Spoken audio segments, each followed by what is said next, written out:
Tollywood star heroine Samantha పెళ్లికి సిద్ధమయ్యారంటూ social మీడియాలో ప్రచారం జోరందుకుంది. బాలీవుడ్ దర్శకుడు రాజ్ నిడుమోరును ఆమె వివాహం చేసుకోనున్నారని, డిసెంబర్ 1న కోయంబత్తూరులోని ఈషా యోగా సెంటర్లో వీరి పెళ్లి జరగనుందని వార్తలు చక్కర్లు కొడుతున్నాయి.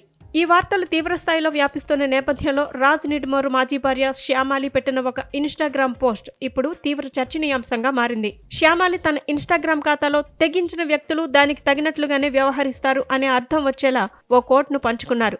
సమంత రాజ్ పెళ్లి వార్తలు వస్తున్న సమయంలోనే ఈ పోస్ట్ పెట్టడంతో ఇది వారిని ఉద్దేశించి పెట్టిందేనని నెటిజన్లు భావిస్తున్నారు. ఈ పోస్టుతో సోషల్ మీడియాలో కొత్త చర్చ మొదలైంది. కొంతకాలంగా సమంత రాజ్ నిడుమోరు డేటింగ్లో ఉన్నారని వార్తలు వస్తున్న విషయం తెలిసిందే. ది ఫ్యామిలీ మ్యాన్ 2, సిటాడెల్ వంటి సిరీస్లకు కలిసి పనిచేయడంతో వీరి మధ్య సాన్నిహిత్యం పెరిగింది. సమంతకు సద్గురు జగ్గీ వాసుదేవ్ పై ఉన్న గురుభావం, ఈషా ఫౌండేషన్తో ఉన్న అనుబంధం కారణంగానే అక్కడ వివాహం చేసుకోవాలని నిర్ణయించుకున్నట్లు ప్రచారం జరుగుతోంది. సమంత బాలీవుడ్ దర్శకుడు రాజ్ నిడుమోరు డేటింగ్లో ఉన్నట్లు కొంతకాలంగా వార్తలు చక్కర్లు కొడుతున్నాయి. వీరిద్దరూ కలిసి ఉన్న పోస్టులను సమంత ఇటీవల పంచుకోవడంతో ఆ వార్తలకు మరింత బలం చేకూరింది.